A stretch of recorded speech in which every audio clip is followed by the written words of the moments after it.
You think you can just walk away from this? You're not going anywhere. The morning sun spilled across the golden fields like a river of light, catching on the dew that clung to every blade of grass. Emily Carter tightened her grip on the wooden handle of the water pails she carried, her shoulders burning with the weight. The barn doors stood open behind her, the familiar smell of hay, dust, and iron filling her lungs. For her, this was normal. Farm life was hard, relentless, and often thankless. But to the kids at school, it was nothing but a reason to laugh. From a distance, Emily looked like an ordinary small-town girl. Her brown overalls, blue t-shirt, and scuffed boots didn't draw attention. Her ponytail was simple, her hands roughened from chores. She never made a scene, never fought for attention, never tried to prove herself. And that's exactly why they thought she was weak. But Emily carried secrets no one at Greenfield High could see.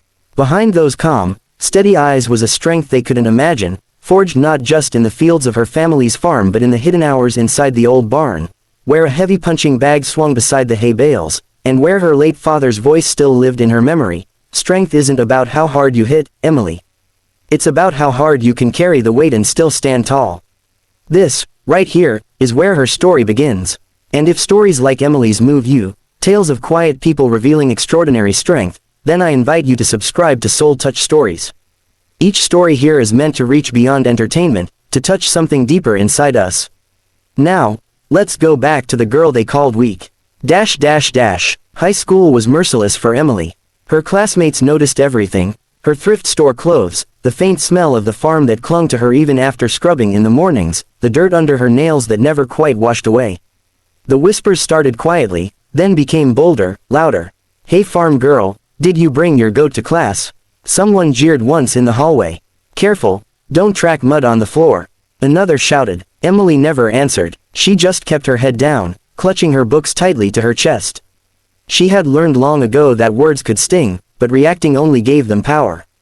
Still, silence had its cost. Silence made them believe she was weak. Tyler Briggs was the worst of them all. Tall, broad-shouldered, always dressed in the newest sneakers and jackets his wealthy parents could buy, Tyler carried himself like he owned every hallway. His laughter was loud, cruel, and magnetic, pulling other boys into his orbit. If Tyler decided you were a target, everyone else followed. And Emily became his favorite. It started small, shoving her shoulder when passing, knocking her books out of her hands. But one gray afternoon in October, things escalated. Emily was walking home, her backpack heavy with textbooks she knew she'd have to read by lantern light that night. The farm's bills were so overdue her mother often chose between electricity or groceries. She heard footsteps behind her. Turning, she saw Tyler and two of his friends blocking the sidewalk. "Where you headed, farm girl?" Tyler drawled. "Move, Tyler," Emily said quietly, her voice steady though her pulse quickened. "Oh, she speaks," he mocked. His friends snickered. Then, suddenly, he grabbed her backpack strap and yanked hard, jerking her sideways. Emily stumbled but didn't fall. She straightened, her jaw tight, her eyes locked on his. "Touch me again," she said, voice low and even, "and you'll regret it."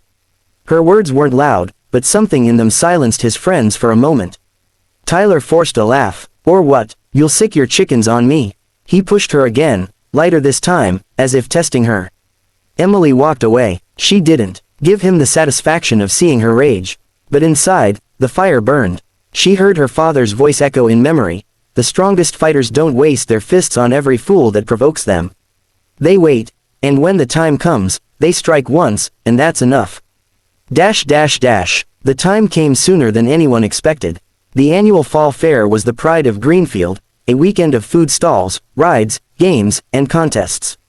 Families filled the fairgrounds, and kids from school roamed freely in groups.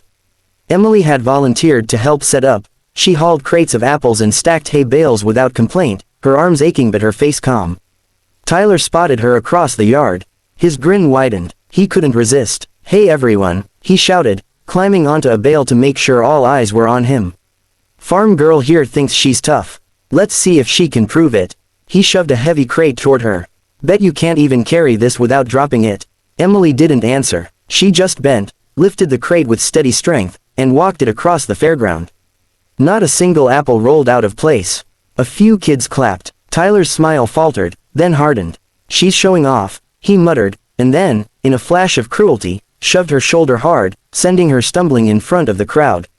Laughter erupted. Emily stood still, her chest rising with slow, controlled breaths. She turned, locked eyes with him, and said in that same quiet voice, "I told you once, don't touch me again." The crowd fell silent. Tyler smirked, pretending he wasn't unsettled. Or what? What happened next was so fast, most people didn't fully see it. Tyler lunged, trying to grab her arm. Emily pivoted, twisted his wrist, and used his own momentum to send him sprawling into the dirt. The thud of his fall echoed louder than laughter. Gasps filled the air. Tyler scrambled up, red with embarrassment. He swung a clumsy punch. Emily sidestepped, blocked with precision, and swept his legs from under him. Dust rose around his crumpled body. And there she stood, not a quiet, weak farm girl anymore, but a fighter, her stance balanced, her fists ready, her expression calm and unshaken. For the first time, the bullies had nothing to say. And slowly, the silence broke, not with laughter, but with applause. That day changed everything. Word spread quickly through school. Emily Carter had dropped Tyler Briggs like a sack of potatoes. Some kids avoided her, others whispered with new respect. A few even came up to her privately, apologizing for joining the laughter. But Emily didn't gloat. She didn't taunt. She walked through the hallways the same way she always had, quiet, steady, with her books held close. The difference now was that people finally moved out of her way. At home, though, life was far from easy.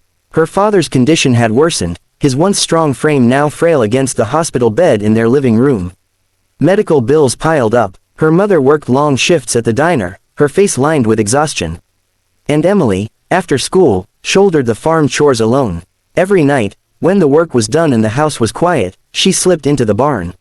She rapped her knuckles, squared her stance, and let the heavy bag swing. Her fist struck with the rhythm of memory, her father's voice guiding her through every jab, every hook, every breath.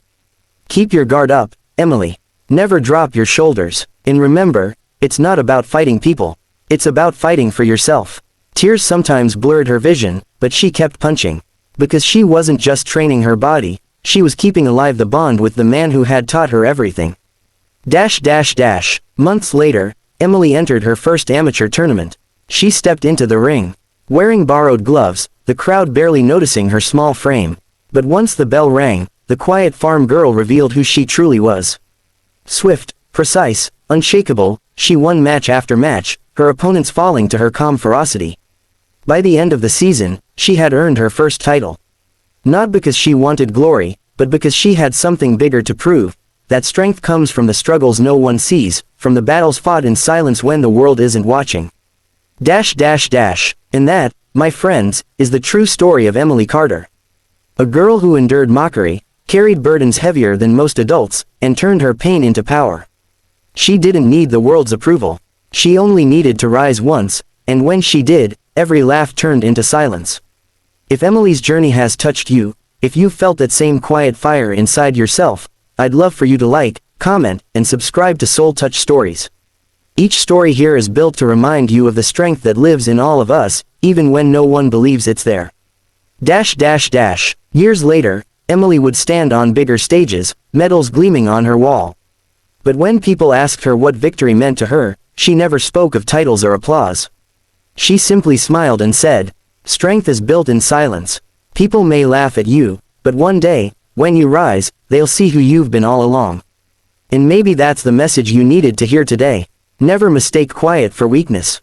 Never underestimate the weight someone carries.